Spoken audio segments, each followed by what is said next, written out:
Reproduction is a very unique process for us mammals. Okay, the male and female have a certain reproductive germ cell. In general, we call them gametes. Okay, these germ cells, reproductive germ cells, for the male, you call them the spermatozoa, and for the female as ova. Okay, these are the female gametes and the male gametes. Now, these gametes or the ova or spermatozoa, they contain the genetic material or the genes, okay, on the chromosomes, which are being passed through to the next generation, no, to the offspring. So this is a picture of the female reproductive system together with the different parts, okay, labeled. Later, we will discuss each of the major parts of your female reproductive system as well as of the male. The functions of the female reproductive system are the following. No? It's for the formation of your gametes, which are called your ova, and it serves as a reception for your male spermatozoa. It provides a suitable environment for fertilization and for the development of the fetus, for giving birth or what you call your parturition, and for lactation, which means the production of breast milk, no, to nourish the baby in its early life. And the female reproductive organs is divided into an external and an internal organs.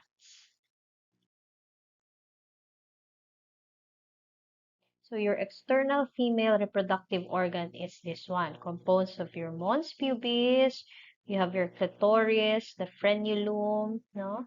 You have the vestibule, and then you have here your urethral orifice, the labia majora, the labia minora, and a vaginal orifice.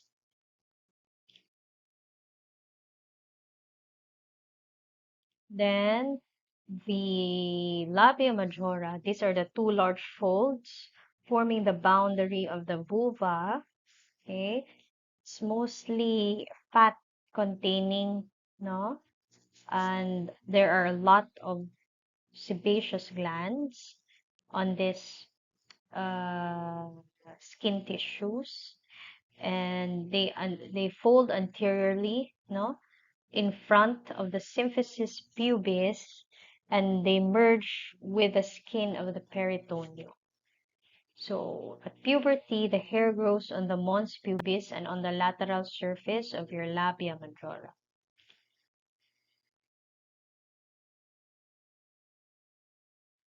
So this is your labia majora. Now your minora are two smaller folds of skin between the labia majora, no? It also contains many sebaceous glands, similar to your majora. The cleft between the labia minora is called your vestibule. The vagina, the urethra, and ducts of the greater vestibular glands open into the vestibule. So, yan yung mga butas nyo sa vestibule, no? Your vagina, your urethra, and then the ducts of the glands. The clitoris is the corresponding part in the male penis, no? And it contains a sensory nerve endings and erectile tissue, but it has no reproductive significance. Then the hymen is a thin layer of mucous membrane that covers the opening of the vagina. It is normally incomplete to allow for passage of menstrual flow. Okay, sometimes there are instances where it covers completely. That's why some patients who has this condition, no, you will be surprised why at a later age they don't have the menstruation yet. It is due to the completely obstructing, no, hymen in the vaginal lumen. Then you have your vestibular glands, okay? These are also known as your Bartholin glands, and these are located on each side near your vaginal opening. So, maliit lang ito na gland, no? It's a size of a small pea and have ducts that opens into the vestibule, okay? So, they secrete mucus that keeps the vulva moist.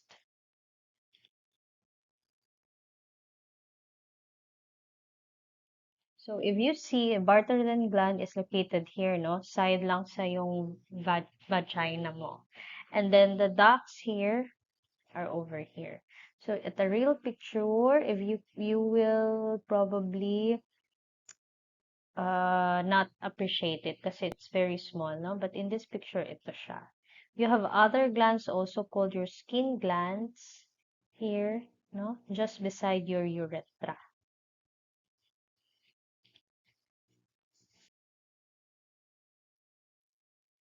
So there is a condition known as inflammation of your Bartholin gland, no? So you would have a Bartholin gland cyst, no? Magbukol siya dito.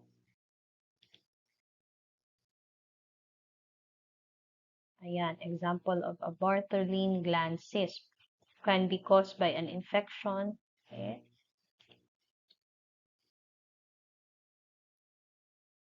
The perineum is the area extending from the base of your labia minora to the anal canal. So that portion is called your perineum. No, it's triangular in shape, and you have a lot of connective tissue and muscle and fat there. Okay, it gives attachment to the muscles of the pelvic floor. Now that's the external genitalia. Now let's go to the internal genitalia. So the internal genitalia would be consisting of all these structures that you see, no? You have the vagina, the uterus, all the way to your fallopian tube, your ovaries, no? So we will discuss each one. So the vagina is a fibromuscular tube, and it is lined with a stratified squamous epithelium. So it connects the external and internal organs of reproduction. So your vagina is located between the bladder and the rectum and anus. So anteriorly, sa harap niya is the bladder. Sa likod ng vagina mo would be the rectum and anus. So that's how your vagina looks like. And if you see it, this is the stratified squamous epithelium. Okay? The lining, epithelium of your vagina. Okay?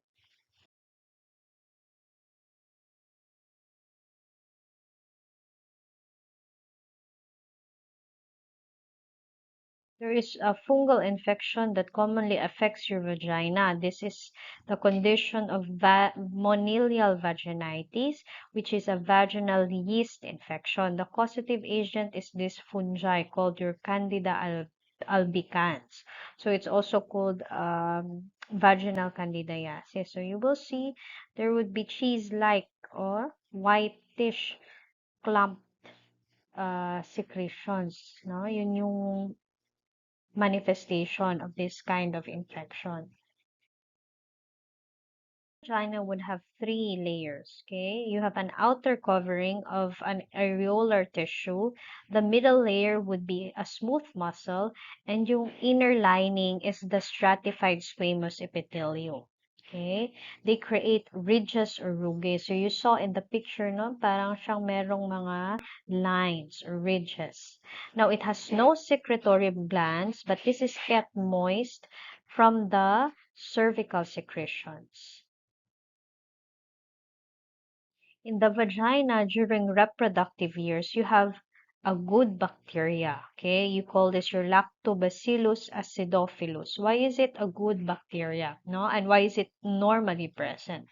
This Lactobacillus acidophilus is actually protective to your environment in the vagina because it secretes a lactic acid which maintains the acidity inside your vagina, no? The pH would be maintained between 4.9 and 3.5. Medyo acidic siya. So this acidity inhibits the growth of many microbes that can enter the vagina, okay, from the perineum. So it functions as a receptacle for the penis during coitus, also as a passageway through which the baby, no, pass through during childbirth. So it's actually referred to as your birth canal. That's your vagina. The uterus is a hollow, muscular, pear-shaped organ, flattened anteroposteriorly, that functions to receive, retain, and nourish a fertilized egg. So it's located in the pelvic cavity between your urinary bladder and the rectum, no? Similar sila in position with your vagina. It's in between urinary bladder and rectum. The uterus is about 7.5 centimeters long, 5 centimeters wide, and the walls are about 2.5 centimeters thick. It weighs about 30 to 40 grams and it has three parts. Okay, these are the fundus, the body, and the cervix. So this part is the fundus. This is where mostly muscles are concentrated, no? And this is the body, and you have the cervix. The fundus is the dome-shaped part of the uterus above the openings of the uterine tubes, or known as your fallopian tubes. The body is the main part. It is the narrowest inferiorly at the internal os, where it is continuous with the cervix. And the cervix is also known as the neck of the uterus. This protrudes through the anterior wall of the vagina, opening it to the external os. The walls of the uterus is composed of different layers, no, of tissue. You have your perimetrium, myometrium, and endometrium. So as you can see, your perimetrium is the outermost layer, okay? It's synonymous to your peritoneum. So this is actually your visceral peritoneum for the uterus, no? That is your perimetrium. Now, the thickest layer is your myometrium. This is the muscular layer and is composed of smooth muscle. So ito yung nagko-contract, no? This is the layer that contracts. Now, the innermost lining is called your endometrium. This is the one that sloughs off, no, during menstruation. And this is also the one that receives the fertilized egg for conception. So after puberty, the endometrium of the uterus, it goes through a regular monthly cycle. So this is your menstruation for female, no? The menstrual cycle that is controlled by hypothalamic and anterior pituitary hormones. This menstrual cycle is a preparation for the uterus to receive a fertilized ovum. Okay, the cycle usually lasts between 26 to 30 days. Now, if your ovum is not fertilized, a new cycle begins within a short period of bleeding. No, that's your menstruation. For the menstrual cycle, I will be giving you a link, okay, so that you can review and you can go back watching, no, the events, what happened in the menstrual cycle. So this is an important picture when you try to study the ovarian cycle, no, and the endometrial cycle. Kasi yung menstrual cycle mo would have two events, no, yung ovarian cycle and the endometrial cycle or the menstrual cycle. Itong ovarian cycle would be divided into a follicular phase and a luteal phase. And at their certain phases, you would see no certain hormones responsible or the key hormones responsible for each phases. Same with your endometrial or menstrual cycle, which is divided into three phases. You have a menstrual phase, which is the menstruation itself or the bleeding, and you have a proliferative phase and a secretory phase. No? So each phase would also have different key hormone or main hormone. For example, in the proliferative phase, it's your estrogen. No? So you see it's the peak. It's where you see the peak of the estrogen. In the secretory phase naman, yung nagpipeak dito is your progesterone. So I will leave it to you to watch the video for this one. Okay? In summary would be this one, no? For the ovarian cycle and the menstrual cycle. So when you read this, you study the picture bit before. The one that I've shown you before, okay?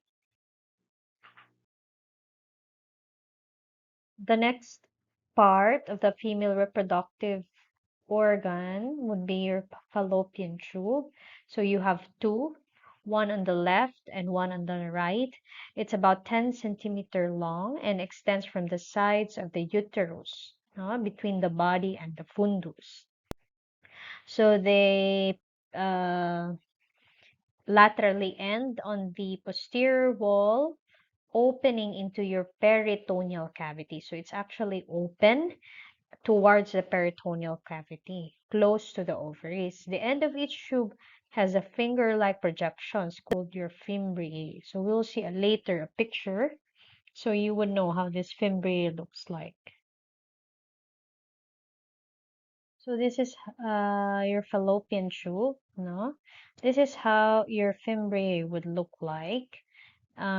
This portion here is called the isthmus, no? It's the tube right next to your uterus. And then the ampulla is this part. This is the portion where fertilization happens, okay? And then that's the infundibulum and the fimbriae. This is your ovary. So this one opens towards the peritoneal cavity. So the ovaries are what we refer to as the female gonads, no? This is the counterpart of your spermatozoa in males, okay?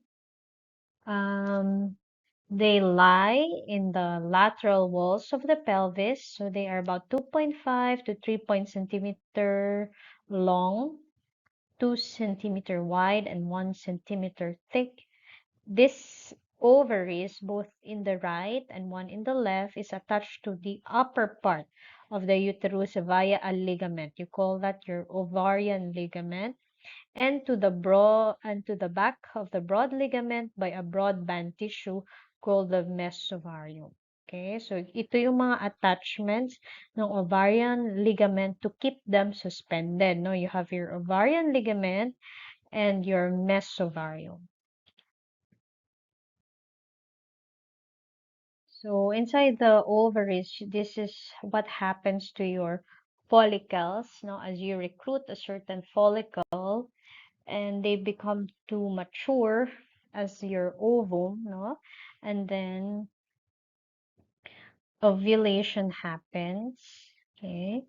So this is actually a picture of your ovarian cycle, no? You will relate this to the ovarian cycle of the menstrual cycle.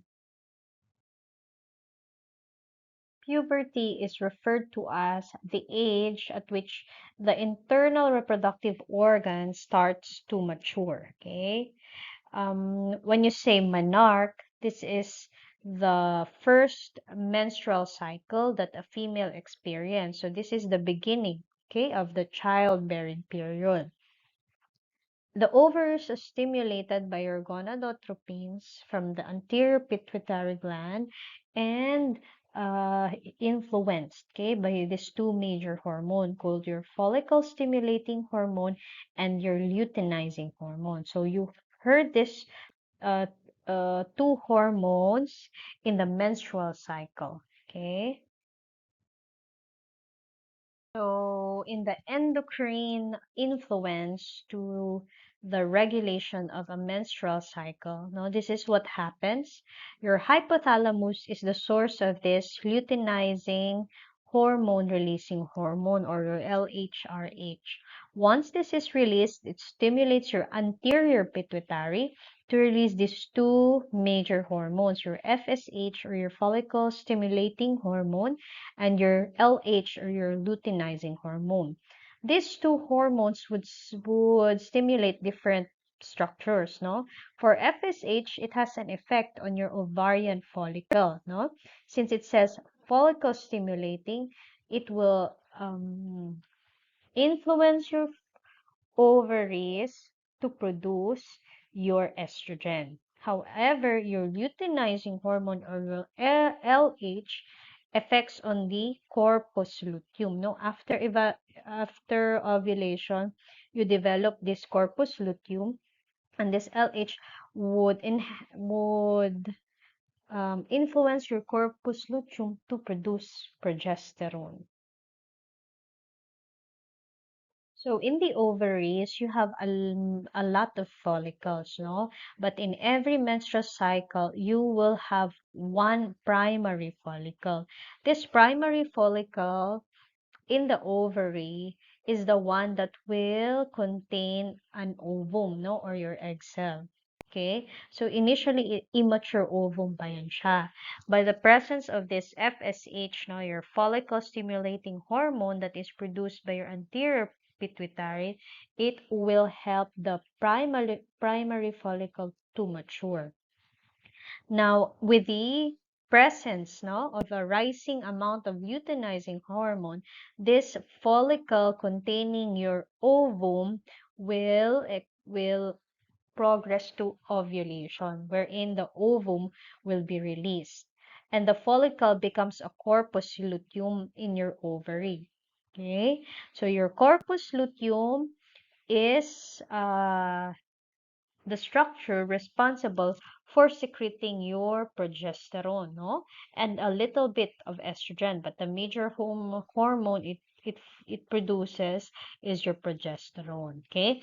This progesterone would support your uterus, no? Making it conducive for conception in case fertilization and subsequent pregnancy, no, will progress. So, if we go back to ovulation, no, once the ovum is released, the uh, ovum, no, which can be fertilized, no, just in case it's fertilized by a sperm, will be embedded in the uterine wall. So that's conception. After fertilization, no, the fertilized egg will be embedded in the uterine wall. So that's your pregnancy. And when there is this conception already in the uterus, it will start to secrete a human chorionic gonadotropin. That's your HCG, no? Itong HCG, ito yung nakikita sa urine, sa dugo for pregnancy test, okay? This HCG has a stimulatory effect to your corpus luteum, no? Making your corpus luteum produce more progesterone. Your progesterone is the hormone of pregnancy. Okay? However, if the ovum is not fertilized, no, walang sperm that is able to fertilize the egg, then menstruation happens. Okay? So that's the menstrual cycle, and the new cycle begins. What is menopause? Menopause usually occurs around this range of age, no, 45 to 55 years old. This is the end of the childbearing period. So before menopause happens, it would take a long time. May iba suddenly, no? Yung iba yung perimenopausal stage nila, no? When you say perimenopausal stage, this is stage approaching menopause, can actually be 1 year. Yung iba, the perimenopausal stage would be about 10 years, no? Before they completely stop their menstrual bleeding cycle. So, this is due to the changes in your sex hormones. Because all the rest of the parts, no, of a female reproductive system, uh, included to it are your breasts, also known as your mammary glands. These are accessory glands to your reproductive system. So they grow and develop, no, to their mature size because of your hormone estrogen and progesterone. And this happens during puberty, no? When you start to secrete these two hormones. So this is how your breast tissues would look like, no? Your breast is actually made up of adipose tissues or adipose cells, no? These are your fat cells. And you have blood vessels supplying, no, your breast. Okay, you would see a lot of mammary ducts here also. Okay, wherein during lactation, no, ito yung ducts for your breast milk. So pregnancy with the increase of hormones, no, this would actually stimulate the growth of your breasts or mammary glands. Now, this is in preparation for your body to feed, no, yung baby when born. So the hormone for lactation or breastfeeding is actually your prolactin, no? Prolactin is a hormone produced from your anterior pituitary gland which stimulates production of milk. Okay? Meron pang isang another hormone that is needed for lactation, no, or breastfeeding is your oxytocin, no? So remember ha, itong dalawang hormones. Prolactin for milk production and oxytocin for your milk letdown reflex, no? That's the release of milk in response to sucking by the baby, okay? So, ano pang difference nila? Yung prolactin mo is produced by your anterior pituitary gland, while your oxytocin is coming from your posterior pituitary gland. Okay? When the baby sucks the nipple of the mother, no, this is a positive feedback mechanism because the sucking, no, the act of sucking is actually a stimulation, no? It stimulates more your prolactin and oxytocin, okay, to produce more milk and for the increase the release of milk, okay. So now let's go to the different parts naman of your male reproductive system, okay. So this is the picture. You have two testes, no? You have two epididymis. Then you have the vas deferens or ductus deferens, okay? And then you have two spermatic cords, also two seminal vesicles, and then two ejaculatory ducts, one prostate gland, and a penis, no? Externally, there is your for the male, no?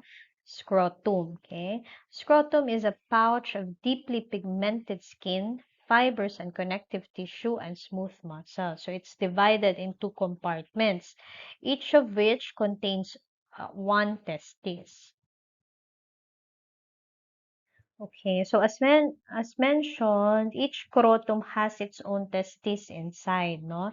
Testes are the reproductive glands that is the counterpart of ovaries in female. So, kung ovaries siya in female, sa lalaki is the testes. Okay? So, they are suspended in the scrotum by spermatic cords.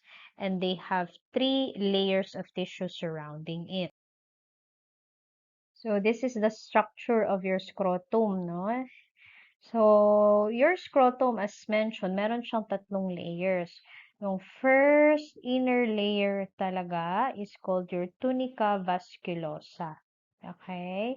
That's your tunica vasculosa. Yung next layer is your tunica albuginea. Yan. And the most outer part, okay, is called your tunica vaginalis. Ito siya. So you see that your scrotum inside is also divided into a number of lobules, no? And each lobule, you will see the seminiferous tubules inside it, okay? And there's this smooth muscle surrounding the scrotum, no? So, this is the one responsible, no, kung bakit, for example, you have cold temperature, medyo mag-contract din siya, no, aakyat siya. It's because of the smooth muscle, no? And then you see this spermatic cord. This is composed of many structures also, no? As in collectively, marami yan siyang structures. You have your veins, you have your arteries, your nerve, plus your vas deferens, no? And this suspends your testis inside the scrotum. Okay, taking a closer look, you have your tunica vaginalis, no, outermost layer. Then you have your tunica albuginea, this white part here. And then the most inner portion, which is your tunica vasculosa, yung dito. Okay, yan yung one lobule containing a seminiferous tubules inside, no? Convoluted siya in shape. Okay. Then this is your epididymis. Then you have a ductus deferens, duct. Okay. And then here are your ductus deferens. So each testis have 200 to 300 lobules, no? And within each lobule, there are 1 to 4 convoluted loops of your seminiferous tubules. These are germinal epithelial cells, okay? Between the tubules are groups of interstitial cells of Leydig. Okay, ito siya, this interstitial cells of Leydig are the ones that secrete the hormone testosterone, no? That is responsible for the male secondary characteristics, no? Male secondary sexual characteristics. And this is evident during puberty. So, yung seminiferous tubules, no, that are convoluted, okay, is repeatedly folded and tightly packed into a mass called your epididymis, no? You've seen the picture where the epididymis is. It leaves the scrotum as the deferent duct, also known as your vas deferens, and it joins with other structures, no, together with the testicular arteries, veins, and nerves, no? And they form your spermatic cord. Okay, your testis has a major function of producing the male spermatozoa or sperm. Okay, so they are produced particularly in the seminiferous tubules of the testis, and they mature and pass through all the convoluted loops of your epididymis, no? Dito sila nasa-store, okay? In the epididymis. Okay? And the hormone that controls your sperm production is your FSH, or your follicle stimulating hormone, that is produced by your anterior pituitary. So itong FSH na to does not only recruit follicle and stimulate for its maturation, no, in the female. But in the male also, they control the sperm production. So, ano ang sperm? Okay, a mature sperm would have a head, a body, and a long whip-like tail. No, yung tail is responsible for its motility. And the head is filled up with your nucleus. Okay, nandoon yung genetic material mo, which is your DNA. Okay, it also contains enzymes that is required for the sperm to penetrate no outer layers of your egg cell. Okay, para makapasok siya doon and fuse with the nucleus of the egg cell. Sa body ng sperm, nandoon ang mitochondria. No, we know mitochondria is the ATP production center. Okay? So, need ng sperm mo na energy, no, to fuel its propelling action. Okay? Of the tail particularly. Okay? In its journey to the female reproductive tract. So, this is how your sperm would look like, no? That's the head. The body where your ATP is found, no? Nandito yung DNA mo sa head, yung genetic material, and that's the long tail, no? Whip-like for motility. So, yung seminal vesicles, these are two small fibromuscular pouches that are lined with columnar epithelium and they lie at the back, no? Posterior aspect of the bladder. So, we will discuss more what it does. Okay? So, ito siya yung inyong seminal vesicles. Okay? This is at the back portion of the urinary bladder, no? Or yung pantog. Okay? Tinanggal yung urinary bladder so you can see the seminal vesicles. Okay? So, ganyan ang kanyang itsura. And notice here your vas deferens pass through here. No? What does your seminal vesicles do? Okay? So, yung seminal vesicles nyo, they produce, no, and expel contents for your seminal fluid during ejaculation, no, which is bulk actually of your seminal fluid. About 60% comes from your seminal vesicles. Yung fluid that it produces, no, is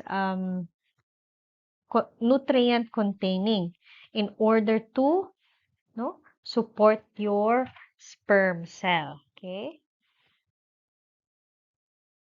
Ductus deferens is also known as vas deferens. This emerges from the tail of your epididymis. So this is your epididymis. No? That's where your ductus deferens originates, and it ascends along the posterior side of the testis medial to the epididymis. Okay, then here it associates, as it ascends, no, it associates with other structures, your blood vessels, your testicular artery and testicular veins. Okay, it also associates with the nerve, which is your testicular nerve.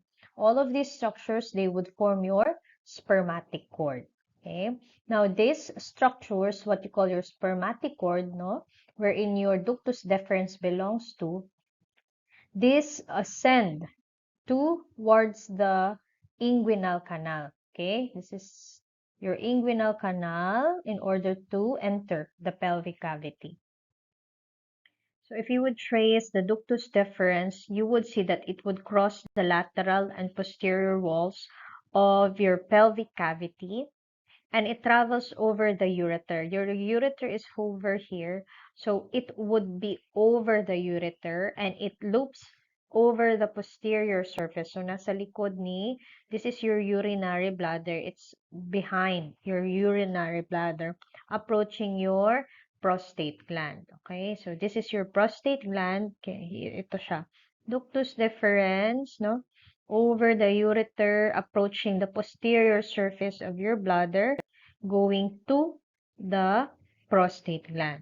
Now, as it nears your prostate gland, your ductus deferens forms an enlarged part. Okay, this is called your ampulla. So, as you can see here, ampulla of your ductus deferens, no? Parang lalaki siya towards the prostate gland. Now, adjacent to the ampulla, okay, of each ductus deferens is a sac-shaped gland called your seminal vesicle. So, ito siya, no? No, adjacent sa ampulla ng ductus deferens mo is your seminal vesicles. A short duct from each seminal vesicle joins the ampulla of the ductus deferens. Okay, so these two would now create your ejaculatory duct, which extends into the prostate gland and then it opens into the urethra. Huh? So again, let's identify what are the structures included in your spermatic cord. So it is made up of your ductus deferens, no, over here, and your testicular artery and venous plexus. So you have an artery here and the veins.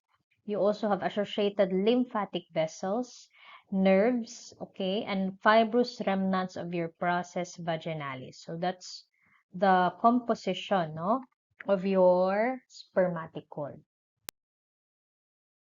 Okay, your ejaculatory ducts. Ito naman ay ducts, no? Dalawa sila, right, both right and left. That is formed by the union of the ducts from your seminal vesicle and your vas deferens.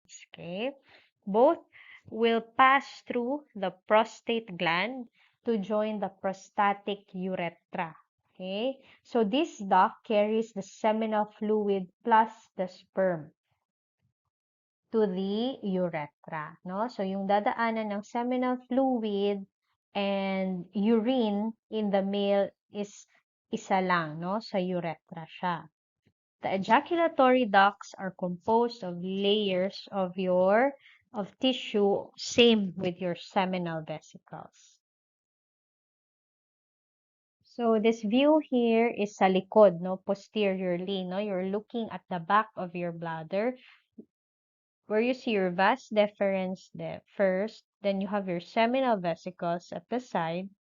Now, their ducts will join together to create your ejaculatory ducts. No, they enter the prostate gland, is particularly doon sa prostatic urethra. Okay, so these ducts carry both the seminal fluid, no, coming from your seminal vesicles, and the sperm, no, coming from your vas deferens, no, here in the urethra. Okay. So, your prostate gland is located, no, sa harap siya ng rectum but behind the symphysis pubis. Okay, it surrounds the first part of the urethra. So, meron siyang outer fibrous covering, meron siyang layer of smooth muscle, and yung kanyang lining epithelium inside is a columnar epithelium. What does your prostate gland, no, do? Okay, it secretes a thin milky fluid, no. This thin milky fluid is part of the seminal fluid, no. About 30% of the semen is coming from the secretions of the prostate gland. Okay, it's milky in appearance. Okay, and it is lightly alkaline in nature. Yung alkalinity nito will help for the sperm to survive, no? The local acidic environment in a female vagina. Okay? Meron din siyang clotting enzyme which thickens the semen in the vagina, no? Parang ibubuuhin niya yung semen, but then meron din siyang um, clotting dissolving substance, no? Para pagpasok ng semen inside, it will release, no? Parang ilyse yung clot and will release the sperm once it's already inside the um, cervix. Okay? Okay. So this is your prostate gland. As you see, no? This is it surrounds the first portion of the urethra, no? This is your bladder, no? Pantog, that's urethra. Okay? So this portion now is also the ejaculatory duct, okay? Coming from your seminal vesicle and your vas deferens.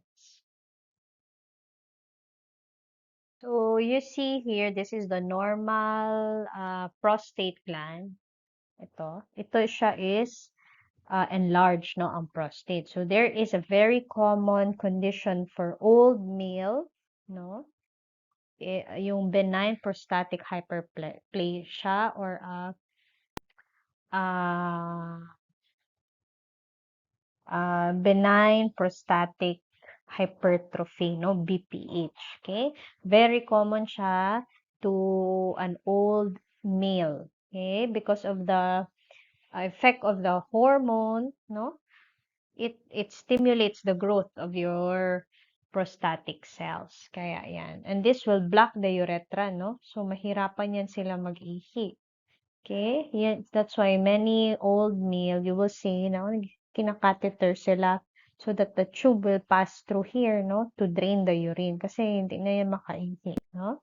Because it's obstructed by an enlarged prostate gland.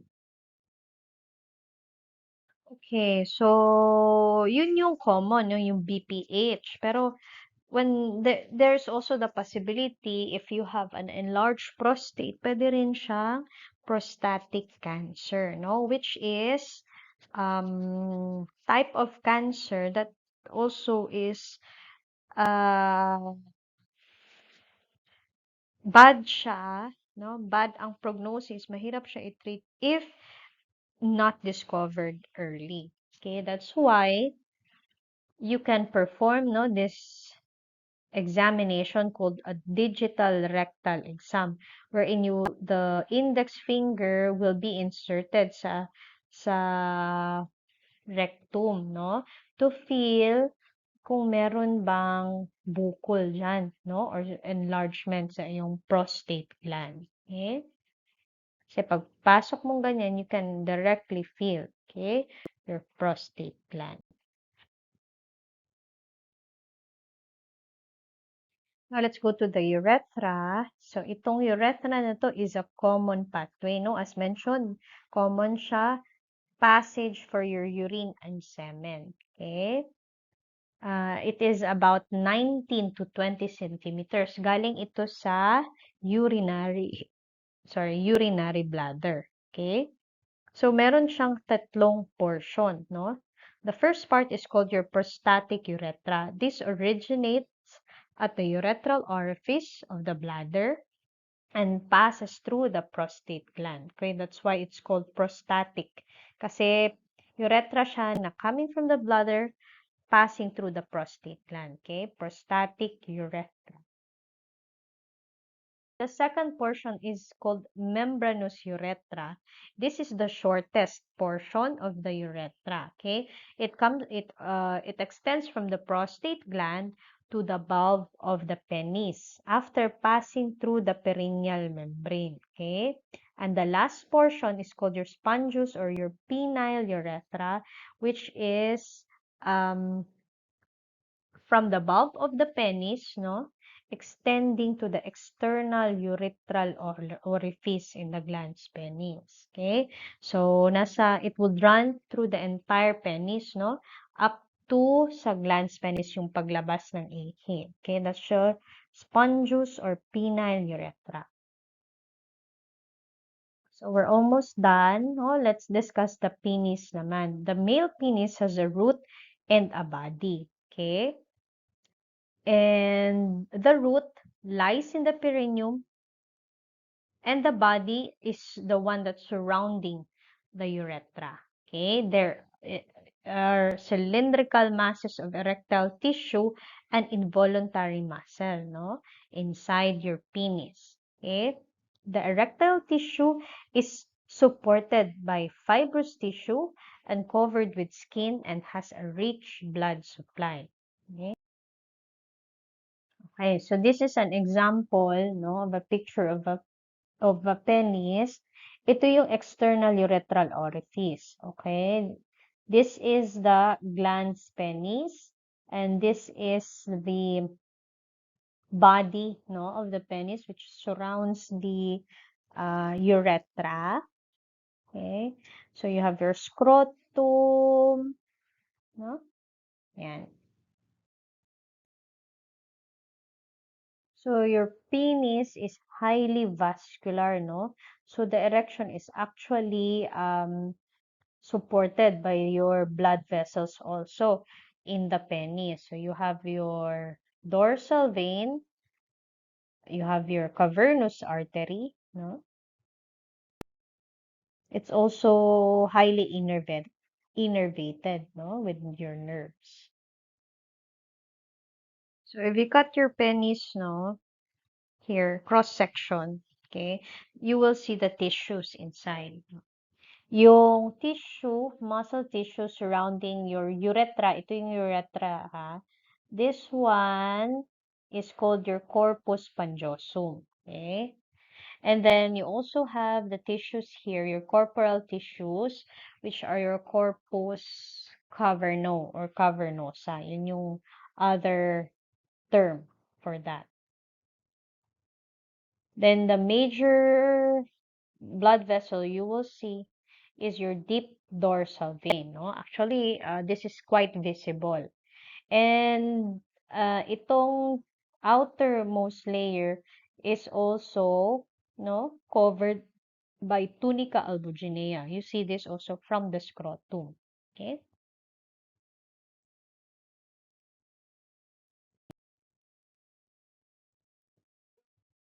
A semen is a milky white, sticky mixture collectively composed of sperm cells, which is the majority of your semen, and secretions coming from these accessory glands. Okay, the secretions majority are contributed by seminal vesicles, about 60%. 30% comes from your prostate gland, 5% is coming from the testes, and 5%, no, another secretions coming from your bulbourethral glands. So what is the characteristic fluid, no, produced by your seminal vesicles? It's a thick mucus-like secretions which contain all these nutrients, fructose, citric acid, and other nutrients that serve to nourish your sperm cells. Now, it also has fibrinogen, which is involved in a weak coagulation reaction of the semen, and it also contains prostaglandins, which will cause uterine contractions, no, in the female, so that it will help to transport the sperm cells towards the female reproductive tract, no, particularly to the site of fertilization, that's your fallopian tube. Ano naman ang characteristic, no, ng secretions contributed by the prostate gland? So, yung coming from the prostate gland is a thin, milky, alkaline secretion that would help neutralize the acidic urethra of the testis and the vagina. So, ang relative alkalinity of a semen would be around this pH, no, 8.2 to 8.6. Now, the fluids coming from the prostate gland is important in the transient coagulation of semen because it contains clotting factors. This convert fibrinogen coming from the seminal vesicle to become an activated clotting factor, which is your fibrin. That's why it results to coagulation. Okay, this coagulated material will keep the semen a sticky mass for a few minutes after ejaculation, and then afterwards there is fibrinolysin, no, sa secretion itself. There is also this fibrinolysins which will dissolve the mass, no, yung coagulated material i-dissolve niya rin soon after being ejaculated. Okay, this would now release the sperm cell to make their way up to the female reproductive tract.